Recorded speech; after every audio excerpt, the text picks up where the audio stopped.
Vincent Meslay, bonjour. Bonjour. Bienvenue au Buzz Media Orange Le Figaro. Vous êtes le directeur éditorial d'Arte France depuis maintenant mars 2011.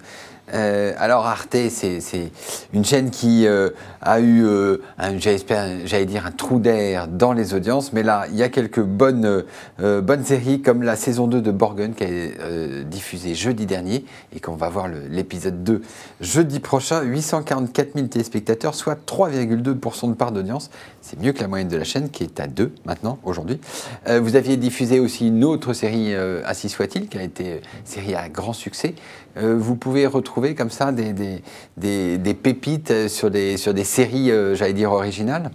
Oui, c'est un peu un créneau que nous avons choisi, c'est-à-dire que pour une chaîne moderne, il était important d'avoir à l'antenne, et notamment en première partie de soirée, un rendez-vous de série. Oui.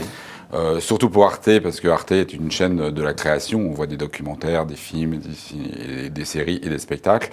Et ce qu'on parle toujours de comment incarner une chaîne comme Arte, les héros de fiction et les séries sont les meilleurs moyens. Mais vous ne pouvez pas avoir de séries américaines. Maintenant, il fallait se différencier des autres chaînes. Voilà. D'une part, trouver des pépites, hein, comme vous avez dit. Hein, et c'est vrai qu'on s'est très vite aperçu que des pays européens ou des petits pays, donc des pays européens comme l'Angleterre, bien sûr le nord de l'Europe, mais aussi Israël, par exemple, puisqu'on diffusera l'année prochaine Atufim, qui est en fait la version originale de Homeland. Oui, c'est ça. Donc vous allez chercher ailleurs que toutes les autres chaînes des États-Unis. Par ailleurs, c'est vrai qu'on a toujours une mission un peu politique quand on est une chaîne publique. Et comment identifier un peu notre positionnement européen ?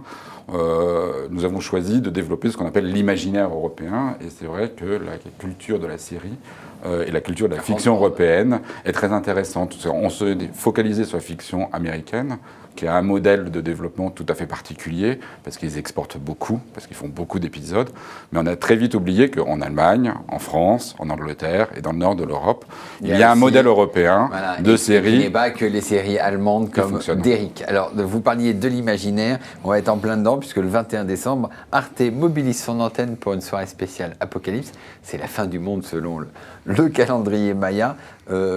C'est dans l'émission d'Arte, ça, de relayer la fin du monde du Maya. On a voulu s'amuser avec cette actualité, hein, qui est une fausse actualité. Et donc, on a voulu montrer un peu la diversité d'Arte au travers de ce gag. Alors, on y verra du documentaire. Il y a de tout. Il y a de tout. Il y a des documentaires qui parlent des Mayas. Il y a des documentaires scientifiques qui nous expliquent les réels risques de fin du monde, que ce soit des éruptions volcaniques simultanées, que ce soit une pandémie ou ailleurs. Non, il y aura donc du court-métrage, il y aura des programmes web, et il y aura surtout un spécial Trax en seconde partie de soirée, avec un ton très décalé.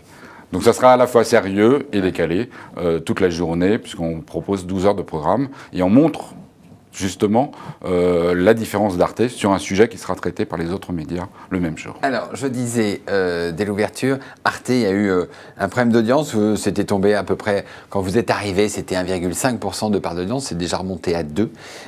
Véronique Kella, la nouvelle patronne d'Arte, vous a-t-elle donné des objectifs d'audience? Non. Elle me l'a demandé. Qu'est-ce qu'elle demandait Véronique Kella? Avec Véronique Kella, on a à peu près une stratégie assez simple. Elle était venue dire que ça pouvait que remonter. C'était en tout cas notre espoir. C'est-à-dire que l'actionnaire public nous a demandé d'avoir un plan de relance pour Arte. J'ai l'habitude de dire que pour remonter l'audience, il ne faut pas que l'audience soit un objectif. Parce que si ça devient une obsession de tous les jours, on ne prend que des mauvaises décisions. Donc on a réfléchi sur l'identité de la chaîne. On a réfléchi sur une politique de programmation qui mette mieux en valeur nos programmes de chaîne. On a essayé de retrouver ce qu'on appelle un effet chaîne, qui fait que chaque programme, chaque succès entraîne l'autre. Et c'est vrai qu'on a travaillé là-dessus. Donc on est très satisfait, on est au-delà de ce qu'on espérait, hein. C'est-à-dire qu'on pensait à un retournement d'audience, on espérait faire un 6, un 7. Donc on est à 1,8 sur l'année, on est à 2 en octobre et en novembre. On essaiera de maintenir cette vitesse de croisière. Mais surtout notre objectif... progresser vers 2, 2,5, c'est ça? Surtout, à mon avis, au-delà de l'audience, pour nous, on a envie de redevenir la référence de la qualité audiovisuelle, comme ça a été il y a une dizaine d'années, où tout le monde disait regardez Arte beaucoup plus que les faits. Et c'est ça la mission d'Arte, c'est d'être sur des créneaux qualitatifs et d'être une référence dans l'audiovisuel d'aujourd'hui. Alors vous disiez que votre actionnaire, donc l'État, vous a soutenu pour cette reconquête de l'audience. Dans une période de budget compliqué, votre budget à Arte n'a pas été touché, pas trop. Vous disposez d'à peu près 100 à 120 millions d'euros pour les programmes. C'est quand même nettement plus que toutes les chaînes de la TNT. Comment est-ce que vous arrivez à faire moins d'audience que certaines chaînes de la TNT ? Parce que nos missions ne sont pas les mêmes. Nous n'avons pas des objectifs de rentabilité et on travaille sur une mission de création essentiellement. On est un rôle, donc on coûte plus cher tout simplement parce qu'on produit des programmes neufs et inédits, ce qui est une grande différence par rapport à l'ensemble des chaînes de la TNT. Achètent une grande partie. Qui achètent, rediffusent. Elles produisent de plus en plus. Elles produisent de plus en plus. Mais pas la même hauteur et pas sur les mêmes créneaux. Donc nous, on a un rôle essentiel à jouer dans le cinéma, dans la fiction, dans le documentaire essentiellement et les spectacles vivants. Mais est-ce que vous allez faire des économies sur les programmes ?